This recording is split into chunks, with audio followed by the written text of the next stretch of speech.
हमारे साथ गुलाम नबी आज़ाद जी, अशोक गहलोत जी और खड़गे साहब हैं, इनसे बात करते हैं। सर, अभी गवर्नर के पास आपने दावा पेश किया है, अभी ये कहा जा रहा है कि कुछ आपके कांग्रेस के विधायक लिंगायत समुदाय के नाराज है, कह रहे हैं कि अगर कुमारस्वामी मुख्यमंत्री रहेंगे तो हम शायद आपके साथ नहीं जाएंगे। क्या कितनी सच्चाई? ये सब गलत अफवाहें भारतीय जनता पार्टी फैलाती है। कभी कहते हैं उसके 20 आदमी भागे, कभी इसके 20 आदमी भागे, और बीजेपी तो हमेशा भगाने पे ही भरोसा करती है। हम भगाने पे भी भरोसा नहीं करते हैं। हमने माननीय गवर्नर को कांग्रेस ने और जेडीएस के लीडर कुमारस्वामी जी ने, हमने मिलकर सब ने मेमोरेंडम दिया है कि हमारे पास 117 मेंबर्स हैं और बीजेपी के पास 103 या 4 मेंबर है, इसलिए हमको ओथ दिलाई जाए।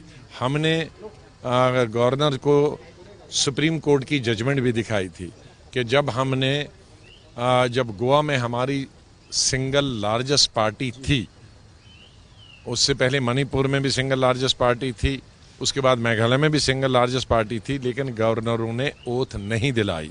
तो गोवा के मामले में हम सुप्रीम कोर्ट में चले गए, तो सुप्रीम कोर्ट ने ये निर्णय ले लिया कि सिंगल लार्जेस्ट पार्टी को ओथ दिलाना ज़रूरी नहीं है। अगर 2 पार्टियां या 3 पार्टियां उनके पास बहुमत है और सिंगल लार्जेस्ट पार्टी से ज़्यादा नंबर बनता है तो उसको ओथ दिलाई जा सकती। और इसी बेसिस पे मणिपुर में और गोवा में और मेघालय में कांग्रेस की सिंगल लार्जेस्ट पार्टीज़ को ओथ नहीं दिलाई गई। बीजेपी ने दूसरी पार्टियों के साथ मिलके गवर्नर को अपना बहुमत दिखाया। तो ये सुप्रीम कोर्ट की जजमेंट है। अब गवर्नर साहब सुप्रीम कोर्ट की जजमेंट के खिलाफ तो नहीं जा सकते ना। येडियुरप्पा तो दावा कर रहे हैं ना कि हमको समय दे दिया है, फ्लोर टेस्ट के लिए हम जाएंगे, मेजोरिटी प्रूव करेंगे। सवाल मेजोरिटी जब अब करेंगे ना, कब करेंगे? मेजोरिटी उनके पास है ही नहीं। 2 पार्टियां मिलकर मेजोरिटी हो गई तो अब तीसरी कहां से उनको? आपकी स्ट्रेंथ आपके पास है, मतलब 117 पूरी है, क्योंकि नाराजगी किसमें नहीं? 117 लोग हैं, हमको सिर्फ 111 चाहिए, 115 नहीं चाहिए। 3-4 वैकेंसीज है, तो जो नंबर चाहिए सरकार बनाने के लिए 111, हमारे पास 117 है। तो कोalition की सरकार को कोई खतरा नहीं है। सरकार ने पूरे 5 साल सरकार चलाएगी।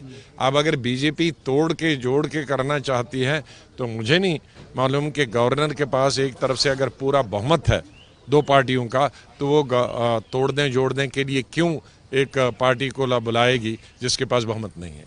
डर है या नहीं? खड़गे साहब, डर है क्या जोड़ तोड़ का आपको लगता है? नहीं, आप जो कहे हैं वो ठीक है आज के लिए, कल क्या होने वाला है देखेंगे। लेकिन हमारे पास नंबर है, इसीलिए तो आज हम गवर्नर के पास गए थे। गवर्नर को हमने सभी कागजात दिए हैं, इसीलिए वो उसका स्टडी करके निर्णय लेंगे। यूनानिमस चॉइस होगी कुमारस्वामी मुख्यमंत्री, क्योंकि खबरें भी आ रही है ना सर। देखिए, हम क्या पूरे सारे दोनों मिलके करने वाले हैं। इसमें तो दोनों पार्टियों के जितने भी सदस्य हैं वो एकजुट हैं, उसमें कोई फर्क नहीं है। अगर कोई फूट डालने की कोशिश कर रहा है, और बीजेपी हमेशा डिवाइड एंड रूल करने की पॉलिसी करती है, लेकिन कोई हमारे पार्टी से हटने वाले नहीं है। लेकिन खतरा बरकरार है सर। आप, मैं ही सवाल यही पूछ रहा हूँ कि आप कह रहे हैं जोड़ तोड़ की बात। मेजॉरिटी है तो खतरा कहाँ से? बिल्कुल खतरा नहीं है, यहाँ पे कह रहे हैं। और यहाँ पर आप देख सकते हैं गुलाम नबी आज़ाद जी और मल्लिकार्जुन खड़गे, इन्होंने साफ कहा है कि पूरी स्ट्रेंथ हमारे पास है और हम सरकार बनाएंगे। बीजेपी का ये काम ही है जोड़ तोड़ करना, यहाँ से वहाँ लोगों को भगाना, लेकिन इस बार वो उसमें सफल नहीं होंगे। गवर्नर साहब पर निर्भर करता है। उन्होंने सुप्रीम कोर्ट के जजमेंट्स उनको दे दिए हैं और आगे भी जो हैं वो एक तरह से सुप्रीम कोर्ट के जजमेंट को दिखाकर, जिस तरह गोवा या नॉर्थ ईस्ट में जो सिंगल लार्जेस्ट पार्टी उसको न्योता नहीं देते हुए जिनके पास नंबर, उन्हें न्योता दिया, और उम्मीद रखता है कि उनको न्योता यहाँ पर मिल जाएगा। कैमरामैन वेंकट के साथ गणेश ठाकुर, एबीपी न्यूज।